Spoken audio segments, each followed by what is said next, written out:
part 1 of me building my 40 by 50 foot dream shop. Stay tuned.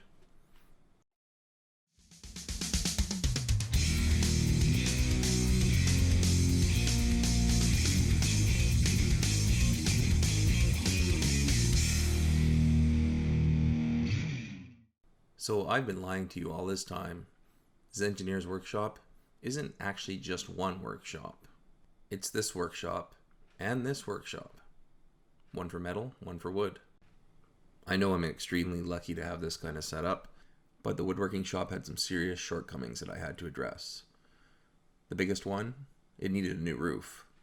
And after quotes of $8,000 to $9,000 for a roof, that didn't look very appealing. New roof, new windows, new siding, and then it was still at the wrong elevation and didn't really make sense with the rest of the property. So putting all those pieces together led me down the road of building something new. Something that would address all these problems and also give me the space I need to work on my project cars. I'll show you why that is a challenge. So as we look at the metalworking shop, it's a 22 foot by 22 foot pretty standard 2-car garage. You can see with the project BMW in here and machine tools and other tools, it gets pretty tight. You're also seeing some of the clutter as a result of emptying out the other shop. So this is about the worst it's been for space and clutter. Still not that bad, until I have to work on something a little bigger. Then I'm pulling it up in the mud outside the bay door and working in the mud and dirt, which I've done a lot of, and it's just not that exciting to me anymore.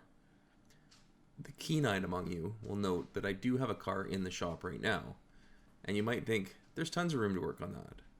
Well, that's true to a point. Using the 1 or 2 feet of concrete I have at either end of the car to try and pull the engine, that's going to be pretty tricky for me. And as goes life on an acreage, there's more than just a single car to work on. There's equipment, there's chainsaws, there's trucks, there's cars, there's tractors. Speaking of tractors and equipment, surely a 8,000 or 9,000 pound piece of equipment can take down the old building without too much trouble. No problem at all.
It's amazing how much a determined crew and a big machine can accomplish in a few hours.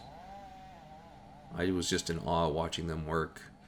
It was like they could read each other's thoughts. They've clearly worked together for a long time. I felt bad. We were taking down 21 trees. That's not the reason I moved to the forest. But we made an agreement that we would replant every single tree we took down, and a few extras for good measure.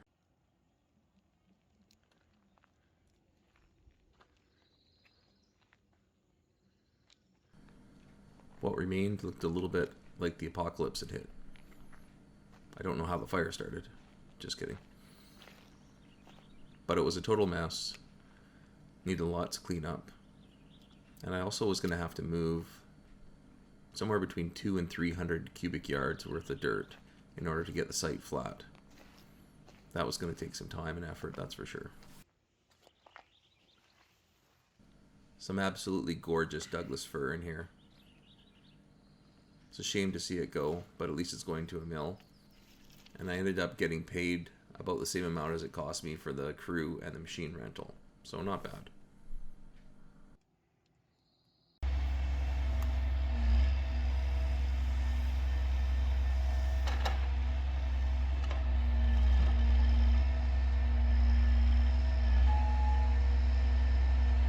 Again, I marvel at some of this equipment.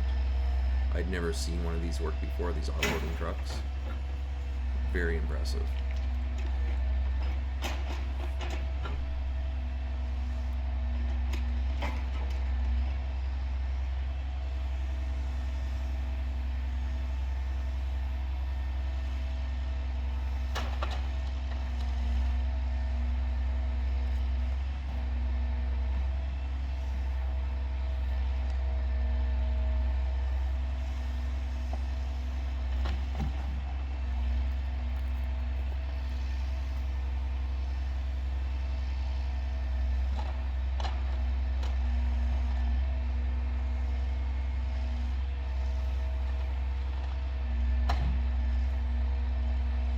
As I said, coming up was up to 300 yards of material removal. So I bought a brand new excavator and got to work.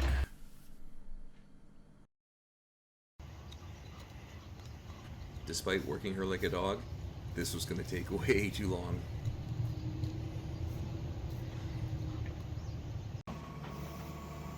Okay, so I didn't actually buy an excavator. That was the dog, if you couldn't tell. But the guy that was working on the forestry stuff still had his machine here, so I got him to do a little bit more work on one of the following days. This is a 135G, 135 horsepower John Deere excavator.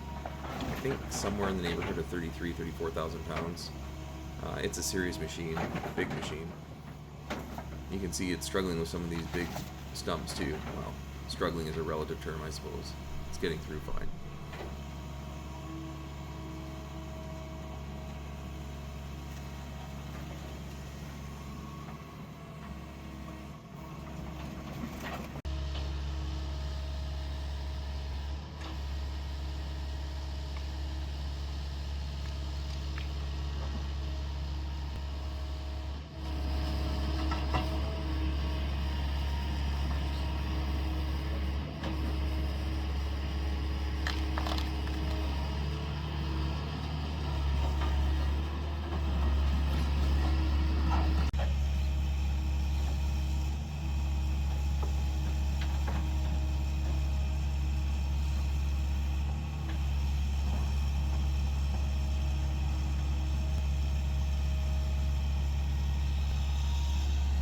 Once he was all done, it was my turn.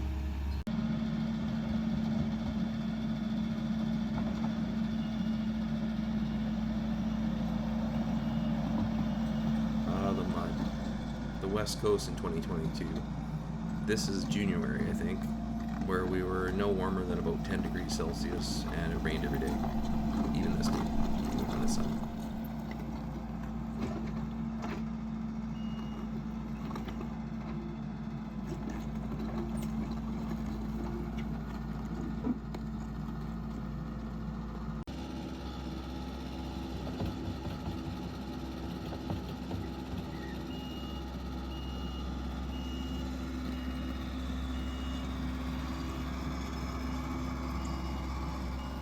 And after a few full days of moving dirt and a little bit of sunshine, we're left with something that looked like this.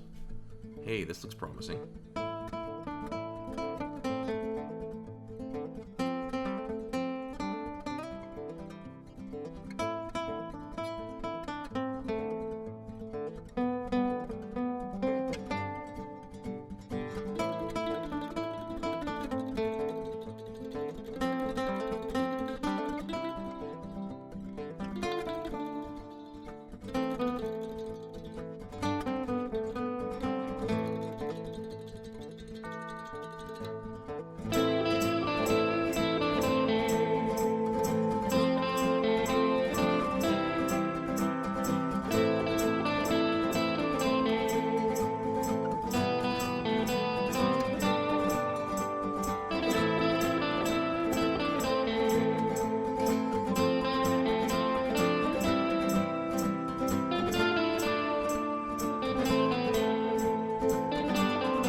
Well, after weeks and months of digging holes and moving dirt, we're finally filling them in.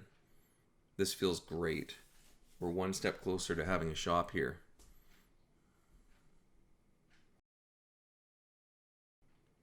So I don't run ads. I don't sell merch. I don't have a Patreon. But if you want to see more of this kind of content, me building my shop, working on cars, whatever it is that I do in my workshop each day, and most of all, if you think I've earned it, hit the like button below this video. Give me the thumbs up. Let me know that you want to see more of this. Hell, shoot me a comment in the comments below. Ask me questions. Just let me know that you want to see more, and I'll keep making more videos. Simple as that.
Well, the guys busted their butts and got this done in short order.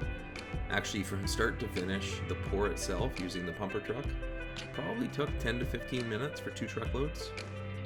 The finishing, that took a little while longer for sure. But if you haven't seen one of those pump trucks in action, they're amazing. Like, the amount of concrete that can flow out of a truck through that pump and into these forms is absolutely mind-boggling. I can see why guys opted to use the pump truck. The labor savings is just massive. Plus you get the control, the flexibility, the reach, a lot of other benefits as well.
Alright, last part of this video. The electrical service for this project was extensive and no joke. We're walking here the underground path, 380 feet of it between the building and my service, all buried 24 inches deep. This is going to provide 150 amps to the new shop. Should be just enough for what I want to do.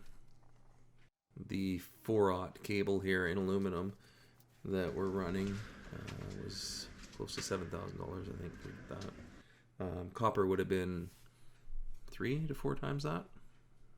Not in the cards. This was a weekend project for our weekend warriors. 28 hours work over 2 days, and tough work.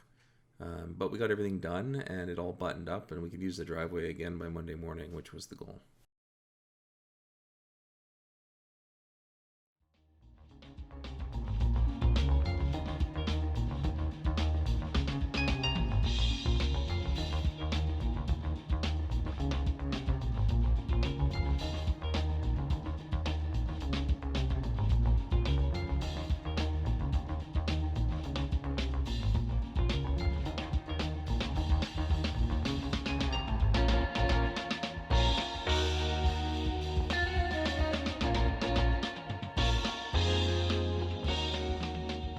Watching, folks. Take care, and we'll see you in the next one.